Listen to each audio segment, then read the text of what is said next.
Hey guys, tried to make this a little shorter than yesterday and just kind of show you the highlights and not the entire thought process, but I did leave a little bit of that in there for you so you can see what I was thinking when I made the champion decisions that I did for these waves, and also for Agreth.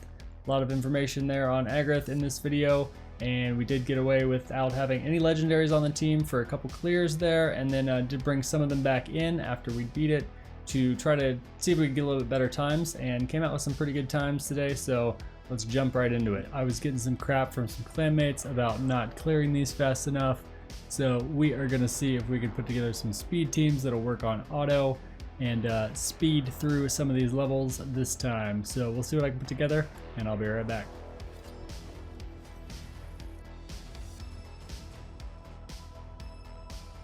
One second off his time. You gotta be kidding me. So we did come out with some pretty good times here with our Renegade, putting this Kymar to shame. Level 50 Renegade for the win. See some of the other ones here. Looks like he came back and beat me on this one. And I think he is coming back and redoing all these to beat me. But I did get some times under a minute on a bunch of these. And we did get some pretty good times. Yep, that's what he's doing. He's coming back and replaying them all to beat my times with his Kymar because he couldn't handle the fact that Renegade was kicking some serious ass.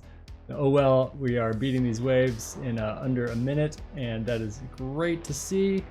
Got our rare coming in there and doing some work for us. And then Seer obviously is doing the bulk of the work. Alright, so this is what I've come up with for Agreth here.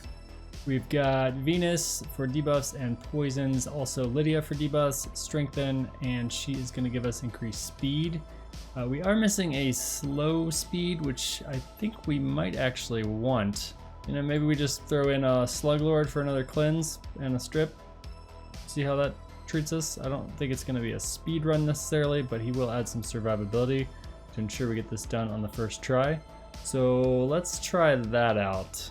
That is a interesting team, but I don't know if it's gonna work. We don't have a lot of damage other than a couple poisons from Venus, so we'll see. It didn't look like either Venus or our Lydia were actually doing their AoEs. Probably the AI wanted to avoid hitting all those spiderlings. That was interesting, so we didn't actually have decreased defense or weaken out there. So might have to manual a little bit to deal with that. I think we do still want Raglan in there. And then we're gonna stick with Doom Priest. We might want another healer. Somebody like Reliquary Tender. Let's see if we can get away with a rare in here. Void rare, but she is a fantastic one.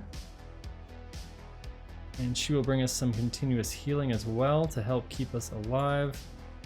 And then who else do we want? Maybe some more poisons. I'm not sure who we want to bring in for more poisons. Could do a Cult Brawler if I had him leveled up, but I do not. You know what, let's just try Frozen Banshee.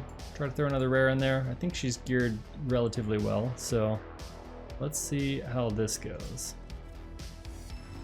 There it is. All right, so 5 minutes and 6 seconds. Not a speed run. Wasn't too dangerous looking though, so this is a pretty solid team. And we've got the two rares here.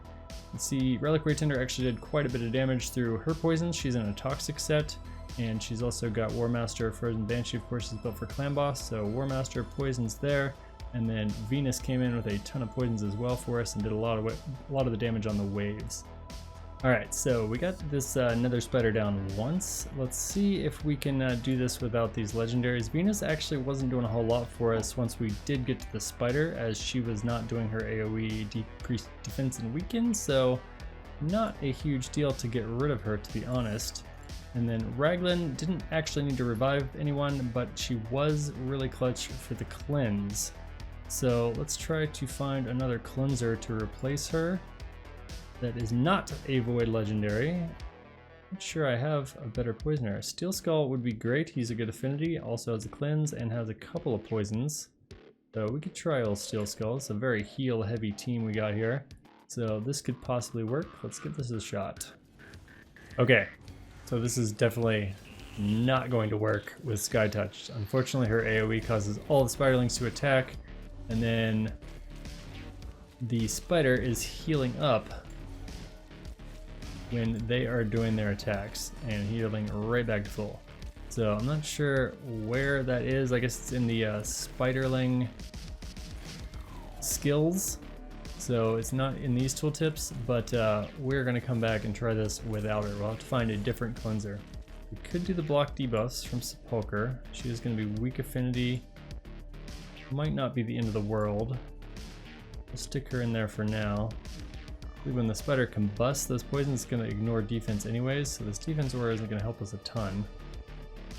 Who else do we have that can cleanse? We could bring in Maz Mage, also weak affinity.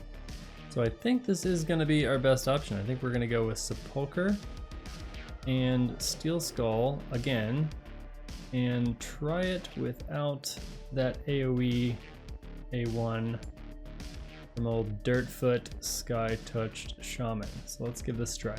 This team of all rares and epics just got it done in 6 minutes, so not terribly slower than our other team with 2 Void Legendaries. So pretty good team here. This is definitely an option for you, and maybe we'll try something a little different on the next one. All right, so I did just try a run with Septimus in there, and he worked out pretty well for us. It was a lot more dangerous. We did not have the block buffs from Sepulcher anymore, but we lost a couple people through the run. Reliquary Tender picked them back up. Doom Priest was actually dead for the end of the run, but Septimus and the poisons from Frozen Banshee and Steel Skull were enough to finish it out, and we got a pretty good time there. So let's continue to work on improving this time. So we might have found the perfect solution here in Tomb Lord. He's actually placing the decreased defense and attack and not hitting all these spiders, triggering the counterattacks, and he's also got decreased speed force and poisons. So he might be perfect. The only thing I'm worried about is going to be his turn meter decrease when the spider is under 50% health. So we'll see how that plays out, and I will get back to you. That worked pretty well. Still didn't beat our fastest time. I think the speeds were a little off. He was placing it and sometimes it was falling off before Septimus then came in for his big attack. But I think that did work pretty well. The counterattack when he decreased the turn meter did kill him, but of course we picked him right back up with our Reliquary Tender and Raglan here. So no problems there. I think this is a pretty solid team, and maybe we'll try it again and see if we get a little bit better RNG on the timing. There we go, a little bit better RNG that time, and we came out with our best time yet. So this is a solid team, and I'm gonna run with this for now. All right, if 2 minutes is too slow for you, you can always just put in your regular spider nuke team. I usually do have Lysandra in mine, but to clear the 2 waves before Agreth first, you kind of want an AoE to go first, and I don't have anyone super fast for that, so I did end up going with Hedge for my fastest time. But you can get away with your standard spider nuke team. You just need to clear those waves and have decreased defense and weaken from whoever can apply that for you for the spider. And then you just want to go in with your nukers. So your Septimuses, Royal Guards work, Cold Hearts work. As long as you can get in there and get that decreased defense and weaken up before the spiderlings drop and then just nuke, you can get some crazy fast times. All right, let's check out this secret room number 2. There's been a lot of talk about saving these so that you get the extra keys when you have access to higher level bosses, so you can possibly get more rewards. But for the sake of the video, I'm just gonna do them, but that is something you may want to consider because you do get 2 extra keys whenever you complete this, so you could use those on a higher level boss. So it looks like we are in Dark Elves only. We do have lots of fantastic options in the Dark Elves, and I do have Lydia, so I think she's going to come into the team because she is amazing, of course. And who else do we want to bring? We do have a Fang Cleric for revives. I don't have my Caden fully leveled up yet, unfortunately, so he's not going to come. We can throw a Luria and a Sylar in there, just like I did on Faction Wars for amazing amounts of control. Maybe a Painkeeper to reset their cooldowns. I think we'll just try the Cold Heart. I can show you how this one's geared. She's geared pretty well. She's got a fairly high crit damage there. And this one does have decent attack, so she should help us clear the waves a little bit faster as well. So let's give this a shot and see how it goes.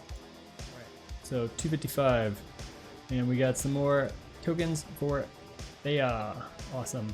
That's going to wrap it up for day 2. Hopefully the strategies there for Agreth helped. We did get away with not having any legendaries on the team for a reasonable clear time. And then if you do have some legendaries you can throw in there, they can definitely help speed that up. But they are not necessary. And then for the speed runs on here, you're just going to want to probably focus on Seer. She is going to get you through a lot of these, even if you don't have a Renegade or a Kymar in there. She will definitely make a lot of these waves a lot easier for you, and is going to be an MVP for wave damage for sure. Also, Royal Guards would be good, but I think Seer is probably going to be the fastest for you. And even if you don't have any of these other legendaries in there, she's still going to be fantastic. You just need buffs for her to eat. You can use Mausoleum Mage, etc. So hopefully this was helpful, and if you liked it, please like and subscribe, and I will see you in the next one.